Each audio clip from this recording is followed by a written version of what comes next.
Hello students, welcome back to my channel educate tuition সেন্টারের পক্ষ থেকে সকল ছাত্রছাত্রীদের জানাই একান্তই আন্তরিক শুভেচ্ছা।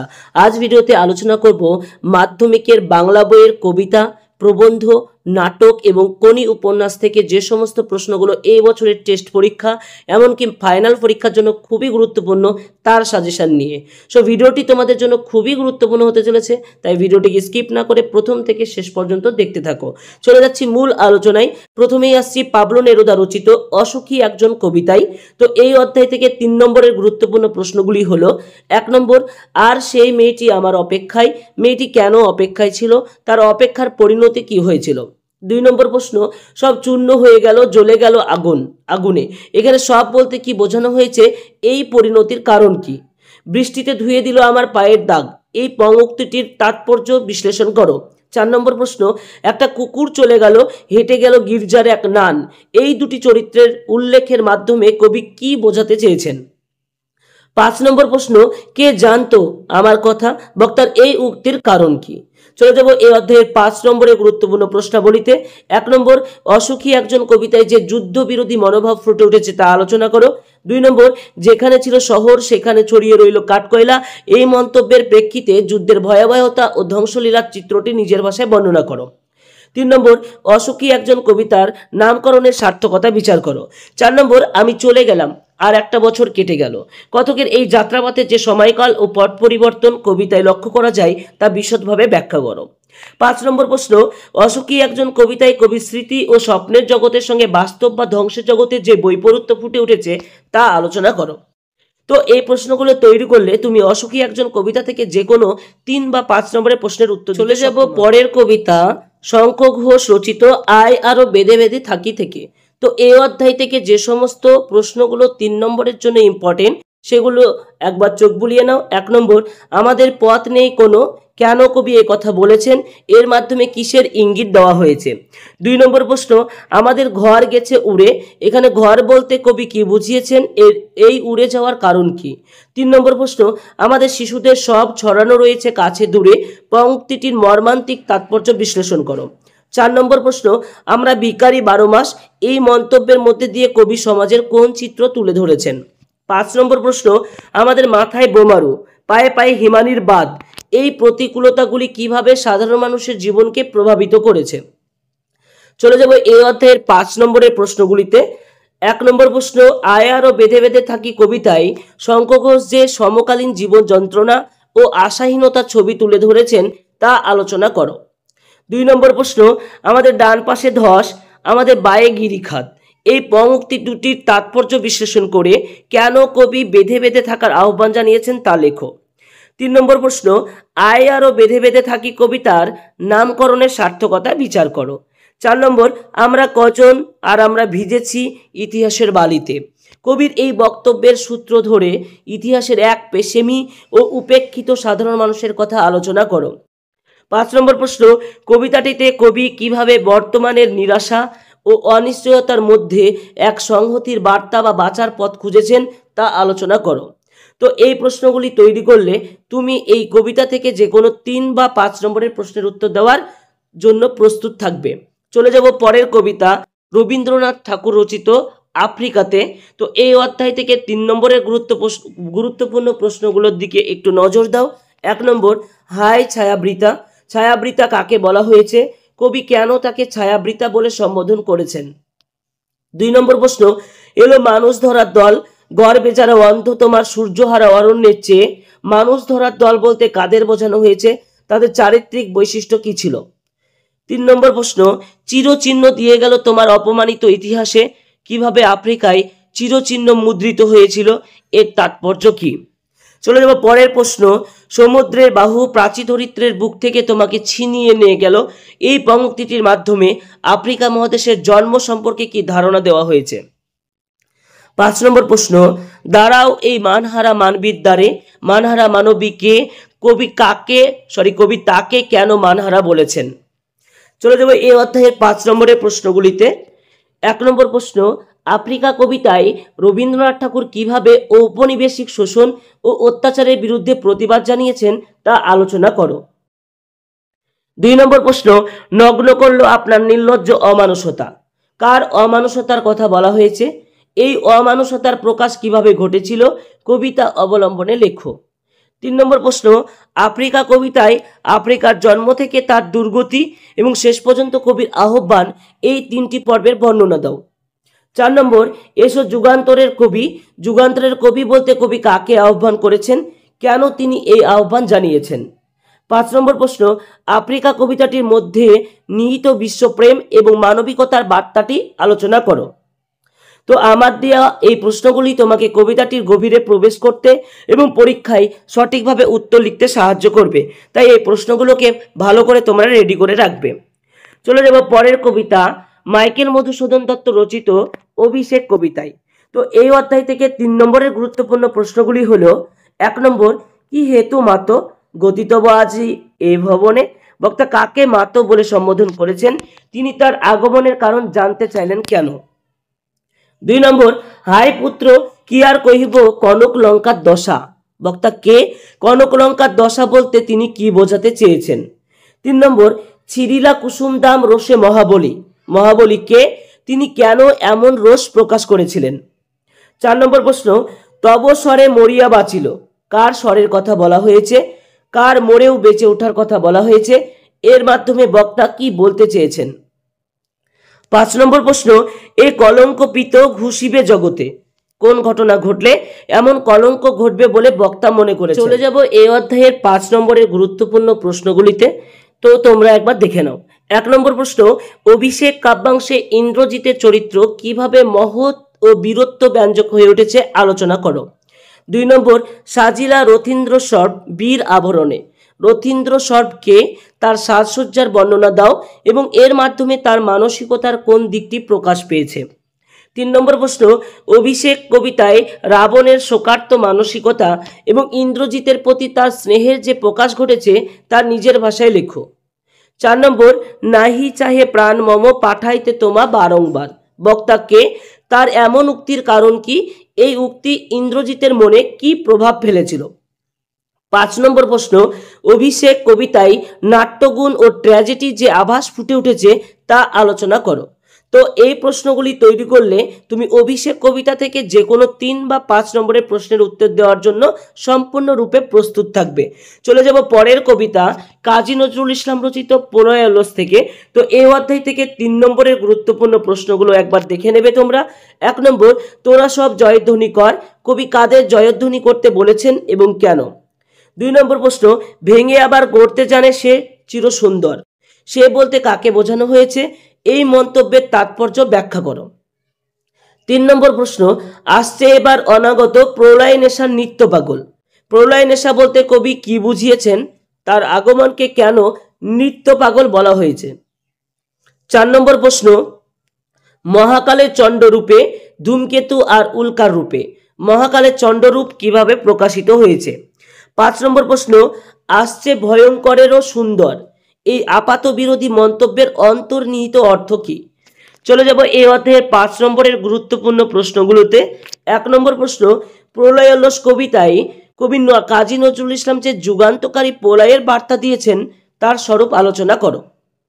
2 নম্বর প্রশ্ন, ভয়ঙ্করেরও সুন্দর রূপটি প্রলয় অলস কবিতায় কিভাবে ফুটে উঠেছে তা বিশ্লেষণ করো। 3 নম্বর প্রশ্ন, প্রলয় অলস কবিতায় কবি কি কি প্রতীক ও উপমা ব্যবহার করে প্রলয়কে আহ্বান জানিয়েছেন তা আলোচনা করো। 4 নম্বর প্রশ্ন, তোরা সব জয়ধ্বনি কর পঙ্ক্তিটির পুনরাবৃত্তির মাধ্যমে কবি কি বার্তা দিতে চেয়েছেন? এই আহ্বানের মধ্যে দিয়ে কবির বিদ্রোহী মানস কিভাবে প্রকাশিত হয়েছে? 5 নম্বর প্রশ্ন, কবিতাটির নামকরণের সার্থকতা বিচার করো। ধ্বংসের মধ্যে সৃষ্টির উল্লাস কিভাবে পরিলক্ষিত হয় তা দেখাও। তো এই প্রশ্নগুলি তৈরি করলে তুমি এই কবিতা থেকে যে কোনো 3 বা 5 নম্বরের প্রশ্নের উত্তর দেওয়ার জন্য সম্পূর্ণরূপে প্রস্তুত থাকবে। পরের কবিতা, জয় গোস্বামী রচিত অস্ত্রের বিরুদ্ধে গান কবিতায়। তো এই অধ্যায় থেকে 3 নম্বরের গুরুত্বপূর্ণ প্রশ্নগুলি দেখে নাও। 1 নম্বর, গান তোমায় মাথায় তুলে পায়ে রাখি অস্ত্র। বক্তা কে? কেন তিনি এমন কথা বলেছেন? গান দাঁড়ালো ঋষি বালক, মাথায় গোজা ময়ূর পালক। এই পঙ্ক্তিটির তাৎপর্য বিশ্লেষণ করো। অস্ত্র ফেলো অস্ত্র রাখো 2 পায়ে, কবি এই আহ্বান কেন জানিয়েছেন? 4 নম্বর প্রশ্ন, আমি এখন হাজার হাতে পায়ে এগিয়ে আসি গান বাঁধি। বক্তা কিভাবে হাজার হাতে পায়ে এগিয়ে আসেন, এর মধ্য দিয়ে কিসের প্রকাশ ঘটেছে? 5 নম্বর প্রশ্ন, রক্তে আঁকা গানের একটি বর্ম। বর্ম বলতে কি বোঝানো হয়েছে? এই বর্ম কি কাজে লাগে? এই অধ্যায়ের 5 নম্বরের গুরুত্বপূর্ণ প্রশ্নগুলি। 1 নম্বর, অস্ত্রের বিরুদ্ধে গান কবিতায় কবি কিভাবে গান বা শিল্পকে অস্ত্রের বিকল্প হিসেবে তুলে ধরেছেন, আলোচনা করো। 2 নম্বর, অস্ত্রের বিরুদ্ধে গান কবিতাটির নামকরণের সার্থকতা বিচার করো। 3 নম্বর প্রশ্ন, অস্ত্রের বিরুদ্ধে গান কবিতায় কবির যুদ্ধবিরোধী ও শান্তিকামী মনোভাবের পরিচয় দাও। অস্ত্রের বিরুদ্ধে গান কবিতাটিতে কবি কিভাবে গানকে মানুষের নিত্যসঙ্গী ও সর্বশক্তিমান আশ্রয় হিসাবে তুলে ধরেছেন। 5 নম্বর প্রশ্ন, অস্ত্রের বিরুদ্ধে গান কবিতা অবলম্বনে গানের অলৌকিক ক্ষমতা ও শিল্পশক্তির ভূমিকা আলোচনা করো। এই প্রশ্নগুলি তৈরি করলে তুমি এই কবিতা থেকে যে কোনো 3 বা 5 নম্বরের প্রশ্নের উত্তর দেওয়ার জন্য সম্পূর্ণরূপে প্রস্তুত থাকবে। চলে যাব পরের অধ্যায়, সৈয়দ আলাওল রচিত সিন্ধু তীরে কবিতায়। এই অধ্যায়ের গুরুত্বপূর্ণ 3 নম্বরের প্রশ্নগুলি হলো: 1 নম্বর, অতি মনোহর দেশ। মনোহর দেশ বলতে কোন স্থানের কথা বলা হয়েছে? স্থানটির প্রাকৃতিক সৌন্দর্যের সংক্ষিপ্ত বর্ণনা দাও। 2 নম্বর প্রশ্ন, বিস্তৃত হইল বালা অনুমান করি। বালা কে? তার বিস্ময়ের কারণ কি ছিল? 3 নম্বর প্রশ্ন, বিধি মোড়ে না করো নৈরাশ। বক্তা কে? কেন তিনি নিরঞ্জনের অর্থাৎ ঈশ্বরের কাছে এই প্রার্থনা করেছিলেন? 4 নম্বর প্রশ্ন, পঞ্চকন্যা হইল পাইলা চেতন। পঞ্চকন্যা কারা? বহু যত্নে চিকিৎসার পর তারা কিভাবে চেতনা ফিরে পেল?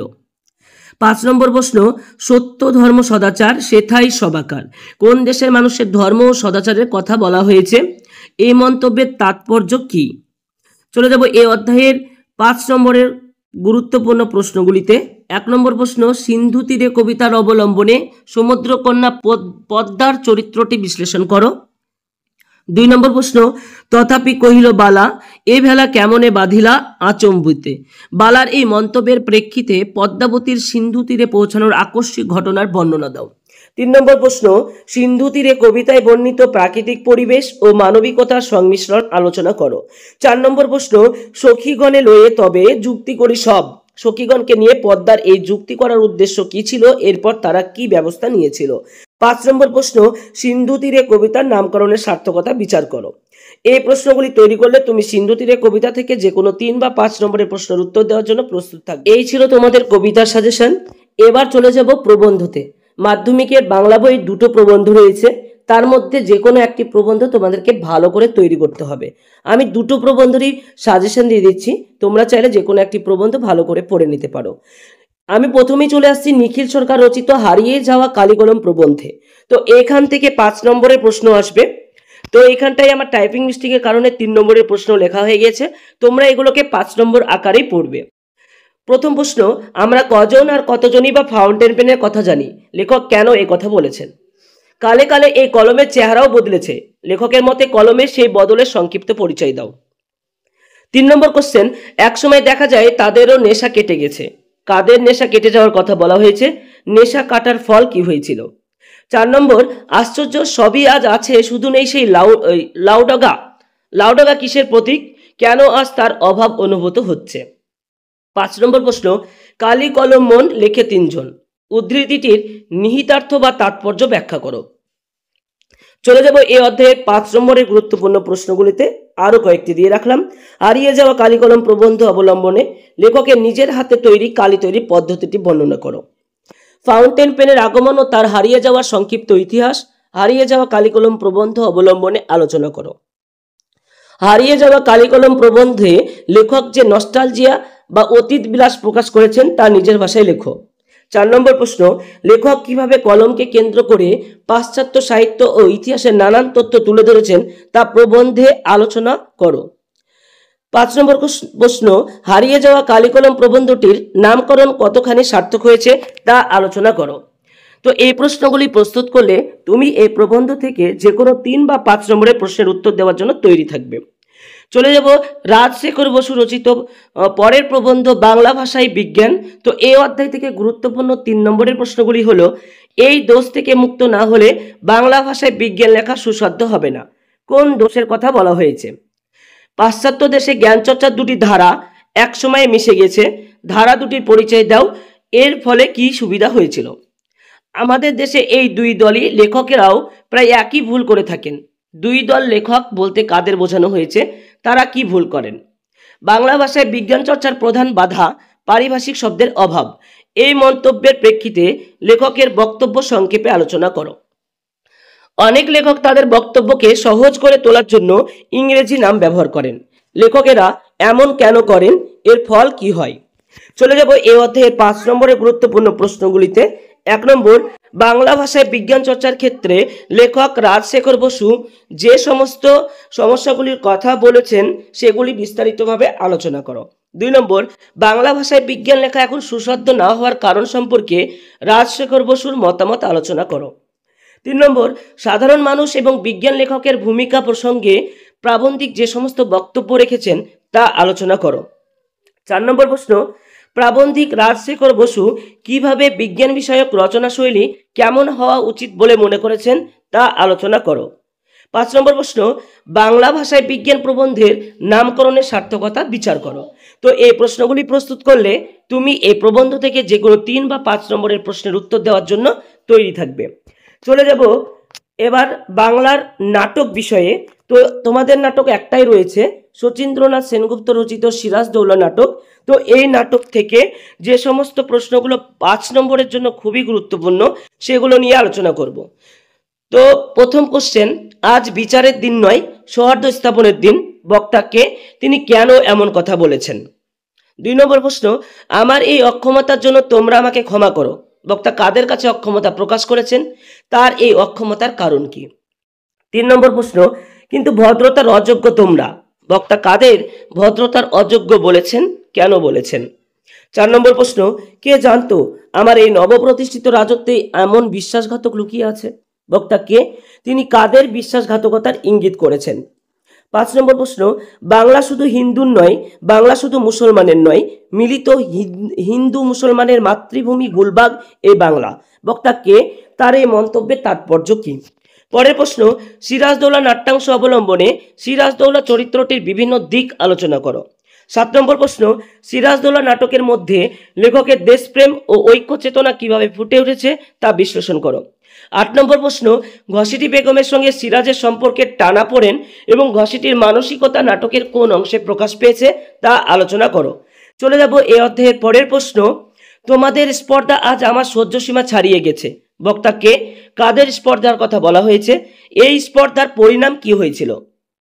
পরের প্রশ্ন, সিরাজদৌল্লা নাটকটি একটি ঐতিহাসিক নাটক হলেও এটি কিভাবে একটি ট্র্যাজেডি হয়ে উঠেছে তা আলোচনা করো। চলে যাব মাধ্যমিক বাংলা সহায়ক পাঠ অর্থাৎ মতি নন্দী রচিত কোনি উপন্যাসে। তো এই অধ্যায় থেকে 5 নম্বরের গুরুত্বপূর্ণ প্রশ্নগুলো দেখে নাও। 1 নম্বর, অমিয়াকে পেছনে ফেলে এগিয়ে গেল কোনি, কোন প্রতিযোগিতার কথা বলা হয়েছে? এই ঘটনার মধ্যে দিয়ে কোনির চরিত্রের কোন বৈশিষ্ট্য প্রকাশিত হয়? 2 নম্বর, খিদা তুমি আজ আর যেও না, বক্তা কে, খিদা কাকে বলা হয়েছে, তার কাছে এই অনুরোধের কারণ কি ছিল? 3 নম্বর প্রশ্ন, ফাইট কোনি ফাইট, এই উক্তিটির তাৎপর্য বিশ্লেষণ করো। এই উক্তিটি কার এবং কোনিকে কি প্রসঙ্গে বলা হয়েছিল? কম্পিটিশন তোমায় আমি গিলে ফেলবো, এই মন্তব্যের প্রেক্ষিতে কোনির জেদ ও প্রতিজ্ঞা সম্পর্কে আলোচনা করো। 5 নম্বর কোশ্চেন, দীর্ঘদিনের পরিচয়ে তিনি আমাকে বিশেষ স্নেহের চোখে দেখতেন, বক্তা কে, তিনি কাকে বলা হয়েছে, এই পরিচয়ের ফলে কি সুবিধা হয়েছিল? 6 নম্বর কোশ্চেন, দারিদ্র আর বঞ্চনার বিরুদ্ধে কোনির জীবন সংগ্রাম, কোনি উপন্যাস অবলম্বনে এই উক্তিটির সপক্ষে যুক্তি দাও। 7 নম্বর প্রশ্ন, আমার দরকার শুধু একটাই, সাঁতারু, বক্তা কে, তার এই মন্তব্যের আলোকে ক্ষিতিশ সিংহ চরিত্রটির দৃঢ়তা ও মানসিকতা বিশ্লেষণ করো। ক্ষিতিশ সিংহ এবং কোনির পারস্পরিক সম্পর্কটি উপন্যাস অবলম্বনে আলোচনা করো, তাদের এই সম্পর্কের গুরুত্ব কি ছিল? পরের প্রশ্ন, কোনি চরিত্রটির মধ্যে দিয়ে লেখক মতিনন্দী সমাজের কোন বার্তা দিতে চেয়েছেন তা আলোচনা করো। পরের প্রশ্ন, কোনি উপন্যাসের নামকরণের সার্থকতা বিচার করো। কেন্দ্রীয় চরিত্র হিসাবে কোনির ভূমিকা আলোচনা করো। নেক্সট কোশ্চেন, বারুণীতে অর্থাৎ গঙ্গার ঘাটে কোনি ও ক্ষিতিশ সিংহের প্রথম দেখার ঘটনাটি বর্ণনা করো। এই ঘটনার মাধ্যমে কোনি চরিত্রের কোন দিকটি প্রকাশ পায়? সো স্টুডেন্টস, এই ছিল তোমাদের বাংলা কবিতা, নাটক, প্রবন্ধ এবং কোনির সাজেশন। সো ভিডিওটি যদি তোমাদের ভালো লেগে থাকে তাহলে অবশ্যই লাইক দেবে, এবং এখনো পর্যন্ত যারা আমার এই চ্যানেলটিকে সাবস্ক্রাইব করোনি তারা প্লিজ চ্যানেলটিকে সাবস্ক্রাইব করে পাশে থাকা বেল আইকনে ক্লিক করে রাখো, যাতে নোটিফিকেশনগুলো সহজেই তোমাদের মোবাইলে পৌঁছে যায়। তো ধন্যবাদ, আসছি পরের ভিডিও নিয়ে।